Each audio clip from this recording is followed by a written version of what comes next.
Ay salamat mga kababayan. Finally, may reaction na po si Inday sa issue ng West Philippine Sea. Ano niya, Mr. Maravillas? Yung naging reaction ni Inday. Mahaba po? Sabi ni Inday, no comment.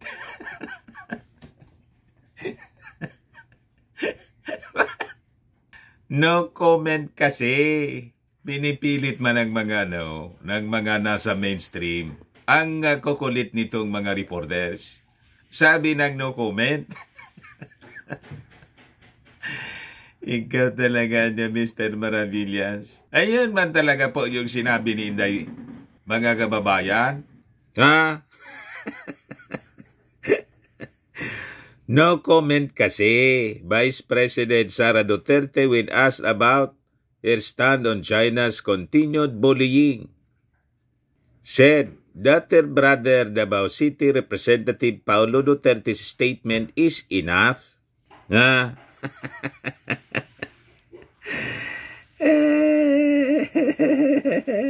So with that mga kababayan, uminit yung ulo ng mga critics ni Inday. Ikaw niya, Mr. Maravillas, di ba kritiko ka ni Inday? Pero relax po tayo. Di ba? Pero yung mga critics ni Inday, uminit yung ulo. Traidoran niya, traidor. Sabi ko sa inyo. No comment, BP Sara's most traitorous towards. Napaka-traidoran niya ng pahayag na yan ni Inday. Sabi po ng akbayan, mas mabuti niya Mr. Maravillas para lalong ma-turn off yung mga mamamayang Filipino. Na turn off na nga po. Based sa survey, lumubog na yung pamilya Duterte po. Ano niya, Mr. Maravillas, yung ebidensya mo? Di ba sa survey, laging mataas yung ratings ng mga Duterte, pati yung tatay? Ay, lumubog na po. Mga kababayan, sinking ship, kung sa barko po, abandon ship. Ito ngayon yung latest na mga balita po, based sa survey ng Okta. 31% of Pinoys pro Marcos, 20% na lang ang pro Duterte, sabi po sa survey. Yan, Manila Times kanina. Ito naman po, Manila Standard. More Pinoys back Marcos admin than Rodi scam. Mga laman ng balita po. Manila Bulletin. 31% of Filipinos support Marcos. 20% back Duterte. Sabi po ng Okta, nagising na yung ating mga mamamayang Filipino. Effective yung ating pag-educate. Let me educate you. Para ka na niya, Mr. Maravillas, yung mga dilawan gustong i-educate during the campaign. Yung mga joke lang po. Joke lang. So, effective yung ating mga pagpapaabot sa inyo mga kababayan ng mga makatotohanan ng balita, lalo na po dito sa issue ng West Philippine Sea. Sabi ko sa inyo mga kababayan, pag mali yung napili po ninyo, yung mga anak natin at mga apo, the coming generation, wala na pong bansa. Payag kayo na mawala ng bansa? But before ko ibigay sa inyo mga kababayan ang detalye, full story ng mga balitang yan, click subscribe muna dito sa ating YouTube channel and hit the notification bell para lagi po kayong updated sa mga kaganapan dito sa ating bansa. Like and share na rin po ninyo ng ating video. At huwag na rin po ninyo na skip yung ating mga commercial ads para tuloy-tuloy lang ang pag-unlad ng bagong Pilipinas. Sa mga nag-anap ng malinis and spacious fitness gym, pumunta lang po kayo sa aming Colossal Fitness Gym. We also offer Grab car rental with our brand new 2023 model ng Toyota Innova. Also accept booking for those who are planning to travel via PAL, Cebu Pacific and other airline companies, local and international, and bills payment for Meralco bills, PLDT, etc. Ang Colossal Fitness Gym is located at 3rd floor Security Bank Building, Landco Business Park, Legazpi City, Albay. For inquiries, look for Gilon Maravillas. Contact number 0966-802-0949. Yan po yung aming Innova. Lagi na pong matao sa amin. Na-set up na rin po yung mga bago naming gym equipment. May treadmill na rin po kami. Ito naman po yung bago naming product na binibenta online. Eye Glow Serum, galing pong South Korea. Whitening po siya. Tingnan niyo yung epekto sa aking anak na architect entrepreneur. Sa mga inquiries po ninyo, dumiretso na lang kayo sa aming messenger sa FB niya pala. Dumiretso kayo sa FB niya, Riz Maravillas. Ito naman po, Firmax Framing and Lifting Cream. Sa pulses naman po nilalagay. Pahid-pahid lang po sa mga pulses and affected area. Mainam po siya sa mga pains at paninigas na mga kaso-kasoan. Ito po, Automax Radiant Serum. Sa mukha naman yung application. Anti-aging po siya. You will look 10 years younger than your age. Sa mga cancer patients naman po, try nyo po ito, Ningxia Red Mix Fruit Drink. Hindi man po siya gamot, food supplement siya. Kaya lang, gawa siya mga kababayan sa goji berry. Ang goji berry may anti-cancer properties. Sa mga inquiries ninyo, dumiretso na lang kayo sa aming messenger sa Facebook para masagot namin agad. Ayos pa? Ayos na ayos. Anya, Mr. Maravillas. Balik tayo mga kababayan dito sa ating mga kwento na pagkatraidoran niya ni Inday. Hindi ako may sabi niya na, kundi po, yung akbayan. Paano naman na niya, Mr. Maravillas, maging traidor si Inday na ang slogan nga niya, mali natin ang Pilipinas, syukran. Yung tatay nga po, mga kababayan, may pahalik-halik pa sa sa ating bandila. Tapos, sakay daw siya ng jet ski. Then, matapos na manalo, tinanong, bakit hindi sumakay ng jet ski? Hindi man na niya ako marunong lumangoy.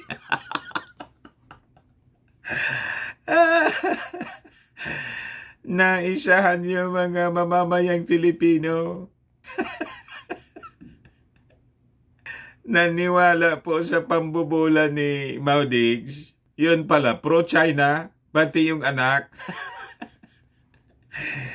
Mali natin yung Pilipinas. Pagkatapos, no comment po sa issue ng West Philippine Sea. Talagang ayaw po magsalita. Buti pa yung mga past presidents po. Vice President pala. Ayan si Binay. Sabi ni Binay noong February 16, 2016. Sovereignty niya is non-negotiable. We will insist on our right. But I want to improve bilateral relations with China, especially on trade and commerce. Yan pag magaling na na Vice President. May stand po siya para alam ng mga mamamayang Pilipino kung saan ka nakalugar.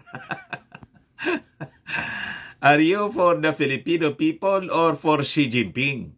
Kasi, lalo na si Inday, mga kababayan, tinutulak ng kanyang mga supporters na tumakbo for president. Yung ibang supporter po, gusto nang paupuin. Gustong i-take over na po yung Palasyo Malacanang at iupo si Inday. Nagmamadali. Pagkatapos, ang ilalagay mo dyan, mga kababayan, nagsasalita ng Mandarin, tapos. Di ba? Kahit si Lutang,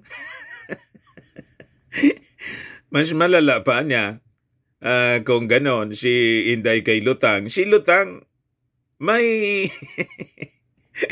at least may palutang-lutang po siya na statement.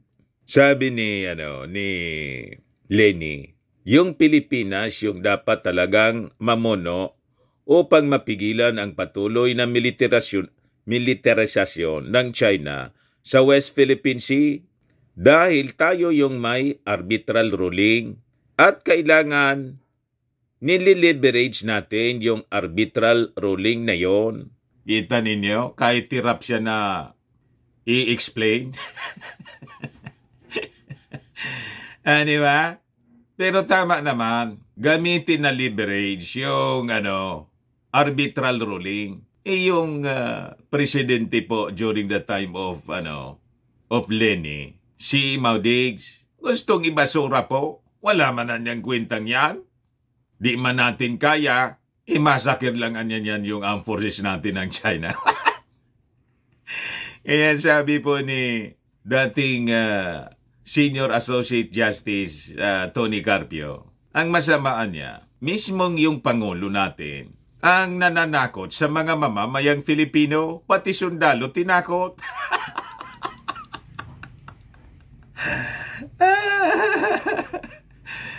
Mga sundalo po, hindi na lang siyempre umiimik. Kasi yung Pangulo, Commander-in-Chief nila, yun mismo yung nananakot, imamasakiran niya kayo niyan. Nakalimutan yung siniselebrate natin ngayon na araw ng kagitingan. Di ba? Kaya nga po, may siniselebrate tayong National Heroes Day, araw ng kagitingan, April 9. Nakalimutan sa pananakot po ni Mao Diggs sa ating mga mamamayang Filipino.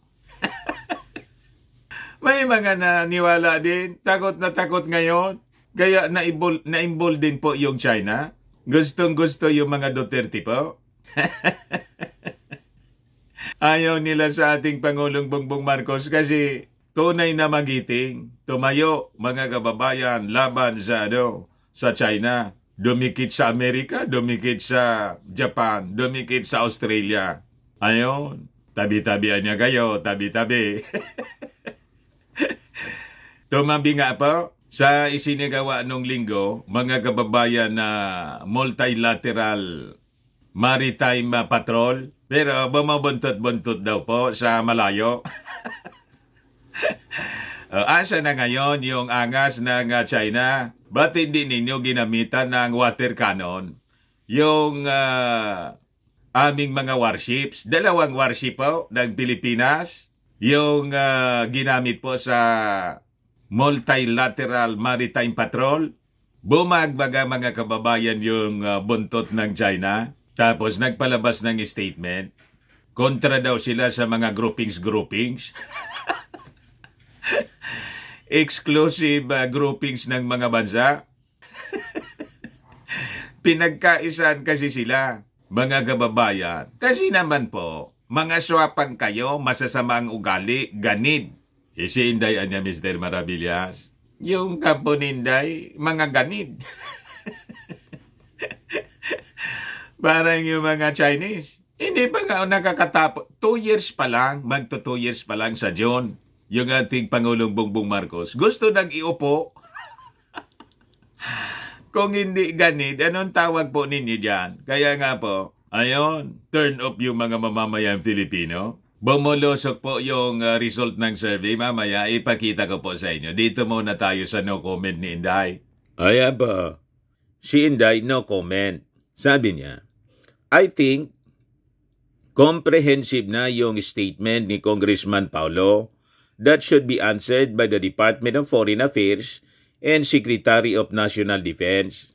Yan ang palusot nila, mga kababayan, na hindi niya trabaho. Yan sabi ng mga critics po ni Inday. Bakit niya? Trabaho ba niya yung confidential funds? Bakit doon may statement siya? Trabaho din niya ba yung ipagtanggol si Pacquiao? Doon niya, mabilis pa sa 4:00, sumama pa sa rally na ang panawagan, Marcos resign. You see?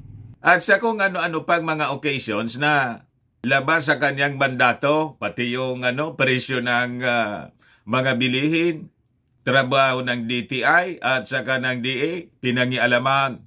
Pagdating po dito sa issue ng West Philippine Sea, no comment. Hindi niya daw trabaho. Hindi ba makumbinsi yung mga mamamayang Filipino? Lalo lumubog si Inday. Kaya sabi po ng akbayan, ito niya yung isang malaking katraidoran.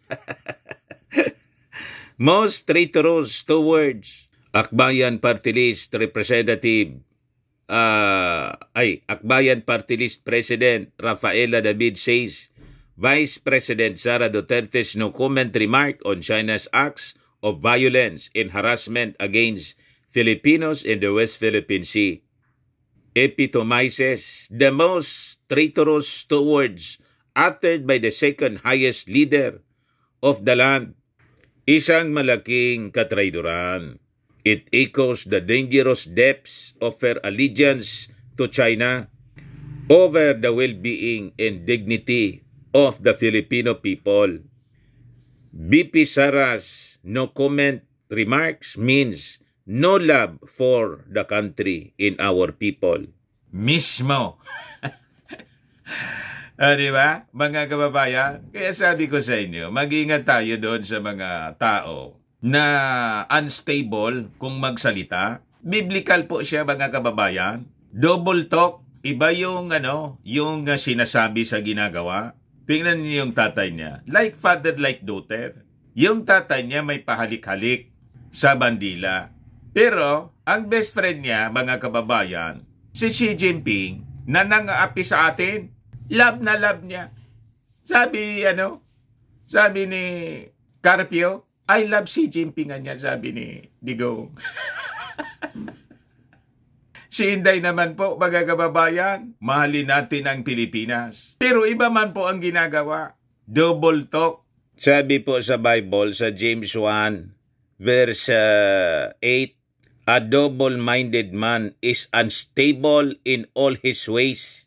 Hindi po magkakamali ang talata, ang salita ng Diyos. O, di ba? Yun ang exact description po.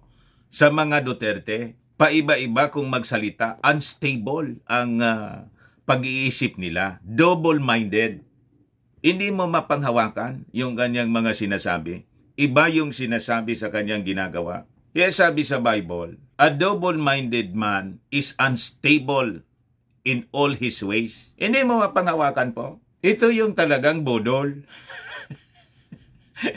Pero yung ating Pangulong Bongbong Marcos, sabi nga sa kanyang political jingle, bagong Pilipinas, bagong muka, may prinsipyo, may isang salita, kaibigan nyo, kaibigan ko, siya si Bongbong Marcos, BBM. Diba? May isang salita. Kaya, yung China, mga kababayan, kasundo ni Mao Diggs, kasi pari-pareha sila mag-isip. Double-minded. Iba man yung sinasabi sa ginagawa. Pag sinabi nilang oo, hindi. Nakipag-usap yung ating Pangulong Bongbong Marcos tungkol dito sa harassment na ginagawa ng kanilang mga sundalo sa West Philippine Sea. Oo daw. We will talk kanya and maintain peace. Pagbalik ng ating Pangulong Bongbong Marcos, nagsumbong yung Coast Guard at Navy, hinarasan niya tayo, binomba pa ng water cannon. Yan pa no gali ng mga communist kasi po. Hindi mo mapanghawakan ang kanyang mga salita. Gusto ninyo ng ganong leader? Kaya sabi po ni David, BP Sara's no comment remark means no love for the country in our people. A day before we mark araw ng kagitingan, kahapon ito yung remarks niya po, yung statement niya. A day before we mark araw ng kagitingan, ngayon po araw na to, we will remember these two words as a shameful testament to BP Sara's abandonment of duty and patriotism. Well said, Madam Rafaela David ng Akbayan. So sabi po ni David, Sara's latest remark niya is unfortunate as the country marks the Day of Valor ngayong araw na to, Tuesday, April 9. It echoes niya the dangerous depths of her allegiance to China over the well-being and dignity of the Filipino people. Ang ibig sabihin niya, ang allegiance niya, hindi man sa ating mga mamamayang Filipino, kundi sa China. Pero vice-presidente siya ng Pilipinas at nagsisweldo siya from the taxes of the Filipino people. Pero ang gusto niyang pagsilbihan, yan ang ibig sabihin po ni David, ang allegiance niya, gusto niyang pagsilbihan si Xi Jinping. Nang intensyon ni Xi Jinping, kamkamin ang ating territory sa West Philippine Sea. Pero anya Mr. Maravillas, maganda nga yan para tuloy-tuloy na ang paglubog ng barko. Tuloy-tuloy na po ang paglubog, mga kababayan. Sinking ship ang pamilya Duterte based sa latest survey ng Okta Research. Ayan po. 31% of Pinoys pro Marcos, 20% pro Duterte, sabi po sa survey. Nagwawala na naman yan, Mr. Maravillas, yung mga DDS vloggers. Anong magagawa natin na nagpapalubog mismo ng kanilang barko, yung kanilang kapitan? Di ba? Mas nagugustuhan nila. At from the very beginning, talagang Marcos naman po ang sakalam. Kahit nga po noong 2016, kaya po nanalo si Maudigs. Huwag kayong naniniwala sa narrative nila po. Mga propaganda yan lahat. Hindi man po kilala yung mga Duterte. Never heard po sila. Davao lang po sila. Ako nga, hindi ko man siya kilala. Kaya lang sumakay po sa pamilya Marcos. Sinuport kasi po ni Amy Marcos. Ayon, di nakilala ng mga mamamayang Filipino. Kasi yung Marcos, maliit pa tayo, 20 years na na humawak ng presidency yung tatay. Talagang kilala kahit sino. Alam yung Marcos. Yung Duterte wala man pong numero sa national politics. Kaya yung mga kwento po nila na nakisakay lang si President Bongbong Marcos, sino naman mapaniwala ninyo diyan? Nanalo si Bongbong Marcos kasi umatras si Inday sa Sararan noong 2022. Hindi kaya po ni Inday, kaya umatras na lang sa presidency. Kitang-kita po dun sa mga rallies. Di ba may mga situations po para ma-maximize yung kampanya, naghihiwala yung dalawa. Doon sa mga pinupuntahan na mga meeting di avance ni Inday, pag siya lang po at mga kasama niyang green. Kahit nga nang pumunta po dito sa Bicol sa amin, kukunti yung sumalubong kay Inday. Pero nang dumating yung ating Pangulong Bongbong Marcos, candidate BBM, ako nga po hindi makalapit, tumalsik ako, nabalya. Siksikan po dito sa Legazpi City. Lugar na ito ni Lenlen. Pero pag nag-ikot si Inday po, tingnan ninyo yung crowd. Kukunti po, parang kandidato lang for mayor. You see, yun ang ebidensya po. Pero kung halimbawa, silang dalawa, at talagang marami po, blockbuster palagi yung meeting di avance. Kasi nga po, ang rockstar na totoo, ang dinudumog po, yung ating Pangulong Bongbong Marcos. Yan ang katotohanan yan. Kaya yung result ng election po, 31,500,000 plus yung boto ni BBM. Kay Inday po, 32 million plus. Dahil po, ang rason yan, lahat or majority sa mga Marcos loyalist bumoto kay Bongbong. Bumoto din kay Inday tulad ko. Pero yung mga bumoto kay Inday, hindi man po bumoto kay President Bongbong Marcos. So ang 31 million plus sa boto ni Inday, mga Marcos supporters, Marcos loyalists, ang excess doon sa 31,500,000 plus. Sa 32 million plus na boto ni Inday, yung excess doon sa boto ng ating Pangulong Bongbong Marcos, yan man lang po yung DDS. Less than 1 million, mga kababayan, ang DDS. Ikawan niya talaga, Mr. Maravillas.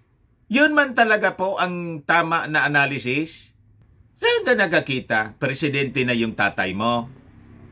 Pagkatapos, hindi ka tatakbo for president.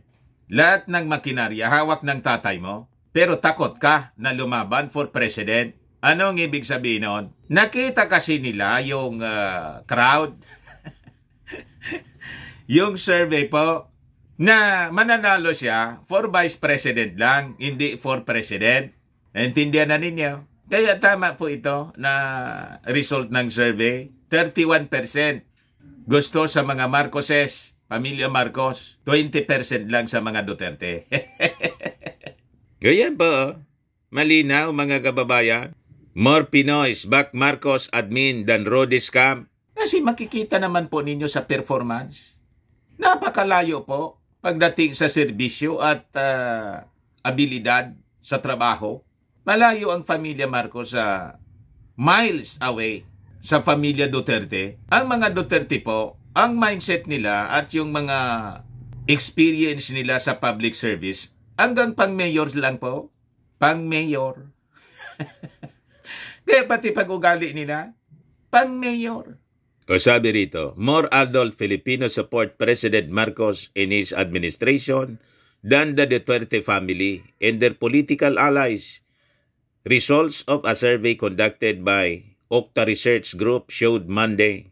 Kaya po na-insecure masyado yung mga Duterte. Gustong perwisyuhin po ang administrasyon ng ating Pangulong Bongbong Marcos at nakipag-alyansa doon sa mga disgruntled na mga Marcos loyalist po. Hindi naman loyalist yun po, opportunist.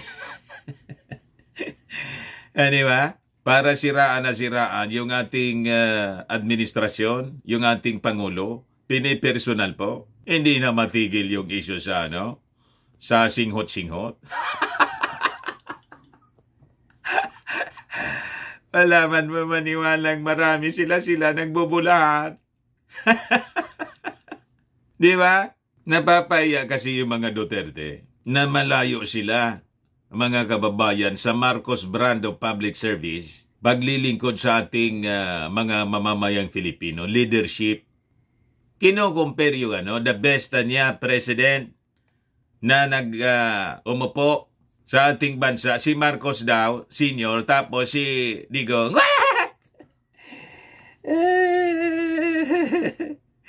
kayo lang ang naniwala sa ganon? Ang level po ni level po ni Digong, si Coricong. Kasi yung panahon po ni Coricong, matindi yung patayan po. Yung Mindiola Massacre po, naalala ninyo? Nangyari sa panahon ni Coricong. Mindiola Massacre. Yung yung Hacienda Luisita. You see? Panahon ni Maudig's drug war. Yun ang pwede nating i-compare yung dalawa. Parehas po sila. Kasi nga po, si Digong, appointee po ni Coricong as Vice Mayor. Doon nagsimula po yung political career.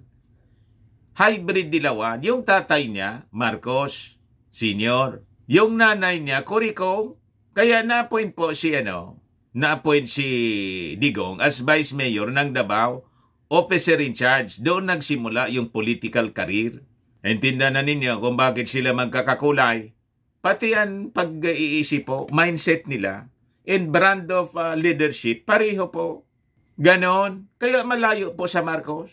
Yung sabi dito po, the tugon ng masa survey showed 31% of adult Filipinos back the current administration while 20% still support the Duterte family and their allies. O malayo po. And I think sa paglipas ng mga araw, lalo siyang babagsak dahil po sa behavior ng pamilya Duterte. Sa issue po ng China at dito kay Pacquiao, saan ka pulutin yan? Ang spiritual advisor mo, akusado ng kung ano-anong kahindik-hindik na krimen, rape, sexual abuse, qualified human trafficking, heinous crime po.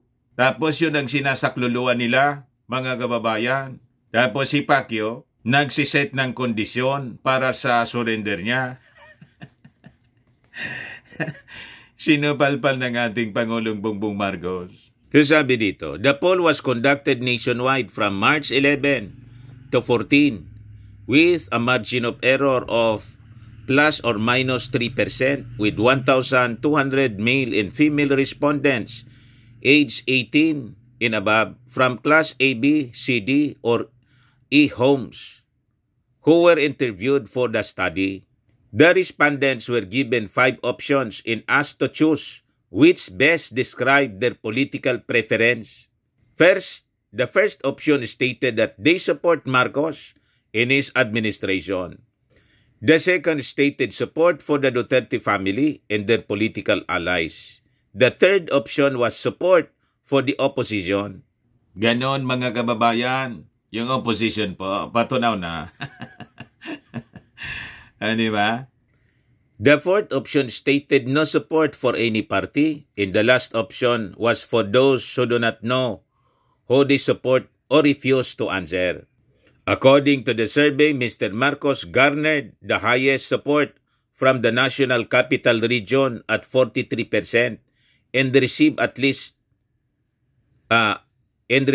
least support from Mindanao, 17%.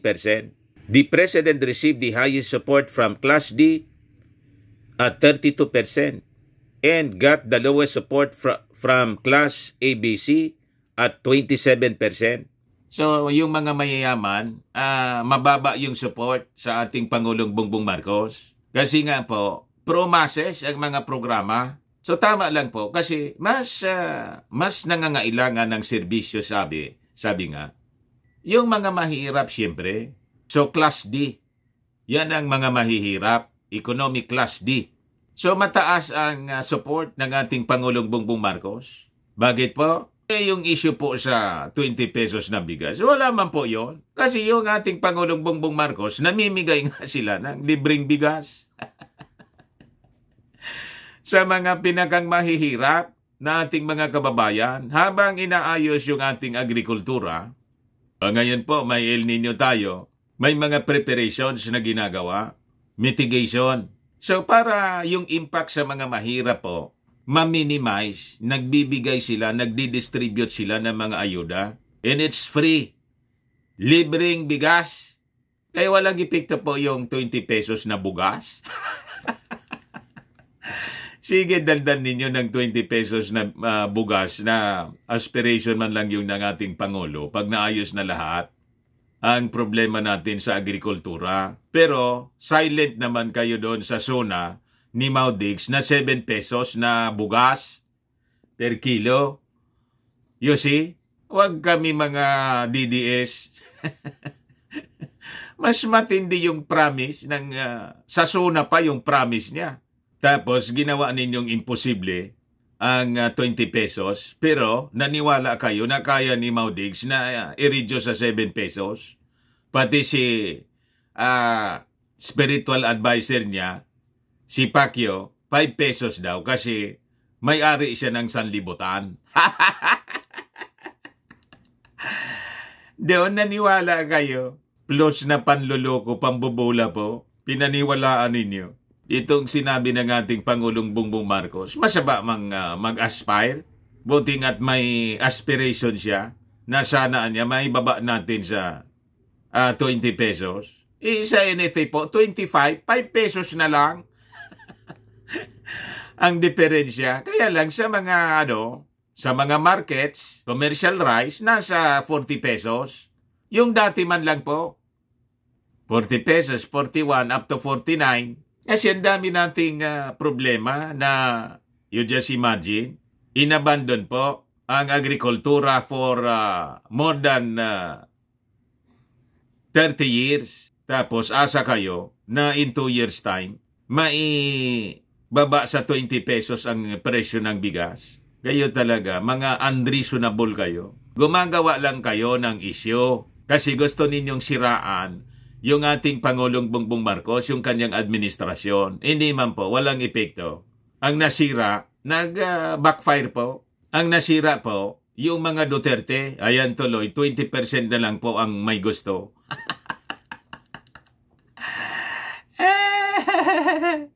For the Duterte family and their allies, the highest support came from Mindanao at 53%, while they received the lowest support from Balance Luzon at 7%. Siyempre, pero unti-unti po, mga kababayan, natu-turn off na rin yung mga taga Mindanao. Kasi yung Mindanao gustong iwalay ni Maudigs sa Pilipinas. So, pag ganon, mga kababayan, pag pumunta kayo ng Mindanao, kailangan may pasaporte kayo, may visa. Kaya galit po yung mga politiko, pati yung mga former rebels, galit kay Digong. Ang nakumbinsi lang ni Digong si Pantaleon, walang kadala-dala. Inodas yan noon ni natanggal si speaker po, tinikover ng GMA, walang kadala-dala si Pantaleon. So sabi dito, in terms of socio-economic status, the highest support for the Dutertes came from Class E at 30% and received the lowest from ABC at 14%. The survey results also showed that only 4% of Filipinos support the opposition, which received its highest support from Visayas in Mindanao at 5%. It received the lowest support from Balance Luzon at 3%. Natunaw yung mga dilawan po. Yan man po ang mangyayari. Yan ang sasapitin din po ng mga Duterte. Kasi kitang-kita naman po ang diferensya. Ang diferensya po nasa pagkatao nila at pag-uugali. At saka yung uri ng leadership po at pagmamahal sa bansa. Malayong-malayo po sa mga Marcos. Malayong-malayo po sa brand of leadership ng ating Pangulong Bongbong Marcos na kopyang-kopya po yung kanyang tatay. So, they received the highest support from Class E at 7% and the lowest from Class ABC at 4%. Aside from this, 29% of Filipinos do not support any of the three parties. The remaining 15% do not know what political party to support. So yun mga kababayan ang pwedeng pag-agawan ng dalawang partido na dati Uniteam, nawasak na yung Uniteam po. Sa kaka-ambisyon po ni Inday, nagsimula lang doon po mga kababayan sa confidential fund na nilunok. 125 million in 11 days. So malinaw na po Ayan, 31% of Filipinos support Marcos. 20% lang ang sumusuporta kay Inday at sa kanyang pamilya. Talo? Sinking boat mga kababayan, kaya abandon ship. Sabi nga dito sa amin sa political campaign, political slogan, umiba sa manggagana. Go with the winner po. Ba't sasama ka sa talunan? Sinabawang talunan. Talunang manok. Ganon kasi mga kababayan ang suporta sa ating Pangulong Bongbong Marcos. Kasi po, kitang-kita naman po sa gawa, napakasipag po ng ating Pangulong Bongbong at napakagaling na leader. Sa isyu nga lang po ng West Philippine Sea, other than yung mga ginagawa na nakikita po ninyo sa mga releases ng Presidential Communications Office, busy po ang ating Pangulong Bongbong Marcos. Napakasipag. Bukas nga po, matapos siyang mag-ikot doon sa Visayas, lalarga siya papuntang Amerika for the trilateral summit with Biden and Japanese Prime Minister Fumio Kishida para ayusin yung mga problema natin dito sa West Philippine Sea. Tingnan ninyo yung mga busy schedule ng ating Pangulong Bongbong Marcos. O yan po, pumunta siya ng Negros Island. Sabi niya, PBBM vows to sign into law Negros Island Region Act to enhance governance growth. Lahat ito kahapon, PBBM enumerates government approaches, responses to El Nino phenomenon. Philippines talking to China on various diplomatic levels to ease tensions in WPS, says PBBM. PBBM leads ceremonial energization of Cebu Negros Panay subgrid to address power woes in the Visayas region. Yan po. Ito naman yung distribution ng land titles and support services sa Negros Occidental. Ito yung aerial inspection niya. Cebu Negros Panay. Walang tigil po sa pagtrabaho para sa pag-unlad ng bagong Pilipinas yung ating Pangulong Bongbong Marcos. Despite the tension dito po at panggugulo, tension dito sa sa West Philippine Sea, panggugulo sa atin ng China, dagdagan pa ng panggugulo ng mga DDS. Yung China nanggugulo. Pagkatapos yung panggugulo ng China, ina-amplify pa ng mga propagandistang pro-China DDS. Di ba? Dumagdag pa sa problema, pero hindi nagpapatinag yung ating Pangulong Bongbong Marcos. Diretso lang sa pagtrabaho. Kaya tama yung result ng survey po. Mas gusto nila sa Marcos family, kay President Bongbong Marcos, kaysa sa Duterte, 31%. Sa Marcos, 20% na lang po ang natira kay Inday. Kaya si Inday po, hindi pa umihiwalay. Pag umiwalay si Inday, mag-resign po as DepEd Secretary kasi wala man pong bati yung response dito sa grabing pag-iinit po ng panahon. Very late. Too late. The hero. Nauna na ng mga LGUs. Yung suspension of classes po. Ito, ngayon lang to mga kababayan.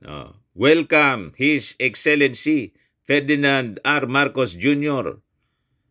Ceremonial turnover of NHA Balanga City Low-Rise Housing Project Barangay Tinihero, Balanga City, Bataan. Walang tigil po sa pagtrabaho. Yung ating Pangulong Bongbong Marcos, tingnan, nakanda na ang lugar na pagdarausan ng ceremonial turnover para sa National Housing Authority, Balanga City Low-Rise Housing Project sa Barangay Tinihero, Balanga, Bataan. Inaasahan ang pagdating ni Pangulong Ferdinand Marcos Jr. para pangunahan ang nasabing aktibidad, kasabay na rin ang pagdiriwang ng ika-82 taong anniversary ng Araw ng Kagitingan. Kaya yung mga sige, hanap. Ano na niya? May natapos na sa mga pinagawang bahay ng ating Pangulong Bongbong Marcos, yung housing project niya. Magic? Yung una, inauguration ng mga groundbreaking tulad nung noon sa Naga, Kamsor, lugar ni Linlen na pinunta natin. Siyempre, groundbreaking muna, and afterwards, it will take months before na matapos. So ito, nasunod-sunod na to mga kababayan. Kasi todo-todo po yung patrabaho. Sunod naman po, turnover na yung mga natapos na mga units. Ganon mga kababayan. Ang gaganda po, typhoon resistant siya. And siyempre, pati siguro sa lindol, dapat hindi basta magiba ng lindol. So dapat quality yung pagkatrabaho. Ang gaganda po, parang mga kondo. Yung dito sa amin po, ito low-rise building po. Sa amin mid-rise, mga 10 to 15 palapag. Matataas yung doon sa sa Naga City po. So nagre-ready mga kababayan para sa turnover at pupunta doon yung ating Pangulong Bongbong Marcos. O di ba napakaganda mga kababayan? Walang ganyan mga kababayan na project kasi si Maudig. Siya inggit sila. Di ba? Lahat ng sektor po, ayaw ng ating Pangulong Bongbong Marcos na may maiwan sektor ng pabahay, sa housing, sa agrikultura, sa negosyo, sa distribution ng mga titulo para sa mga beneficiaries ng DAR, agrarian, pag-distribute ng mga ayuda sa mga mahihirap, pagsaayos ng ating trapiko sa Metro Manila, yung train, lahat pinapaayos niya sa buong bansa, mga kababayan. So, yung mga right of ways. Ito na muna yung ating Pangulong Bongbong Marcos sa mensahe niya sa Araw ng Kagitingan. Yan po. On standby na po. Nagsisimula na yung this year theme honoring Veterans Valor Foundation for a United Filipino People underscores the significance of recognizing the courage and sacrifices of veterans in contemporary society. Ayan po, mga kababayan. covered by RTBM. Busy yung ating Pangulong Bongbong Marcos. So ito yung mensahe niya. It was 82 years ago when the world first heard the now immortal line, Bataan has fallen, signifying the end of more than 3 grueling months of the valiant defense of the Bataan Peninsula. While superficially those words conveyed an immense and terrible loss, a deeper examination of that message and of the fateful moment would reveal the great paradox of the Filipino spirit. For the ashes of the defeat, we would rise even harder to secure the eventual freedom of our nation. We may now live in a completely different age, but the challenge before us are in no way less grave. Foul forces continue to threaten us outside and within, endangering the hard, tough gains we made for our country. There are times when our struggles seem too complex or too daunting. Still, it is precisely during those moments that we must stand by our cherished freedoms and principles, perform our task with utmost dedication and diligence, and fight fiercely for a better life and a brighter future. Thus, our commemoration of the Day of Valor or Araw ng Kagitingan. Let us emulate the bravery, integrity, and resilience of the heroes and heroines of Bataan, so that like them we may emerge triumphant in the trials of our time. With the great sacrifices of our progenitors foremost in our minds, let us be inspired to follow the legacy by working together to unitedly realize the bagong Pilipinas that we aspire for our people. I wish all of us a truly meaningful observance of this significant day. Yan po yung mensahe ng ating Pangulong Bongbong Marcos. Yan ang totoong maisog, isang mapagpakumbaba, soft-spoken leader, pero hindi mo po matinag sa kanyang paninindigan. Ipinaglalaban ang ating bansa. Hindi yung leader na siya pang nananakot sa ating mga sundalo. Sayang yung sakripisyo ng ating mga noble heroes. Ginawang mga duwag. Tapos ang prayer rally, maisog rally. Baliktad po, mga kababayan, sa katotohanan. Ayan man lang po, mga kababayan. Very busy yung ating Pangulong Bongbong Marcos before siyang lumargas bukas papuntang Amerika para sa Trilateral Summit. Maayos yung mga problema natin dito sa West Philippine Sea. Ako po si Dante Maravillas. Bye-bye po. God bless.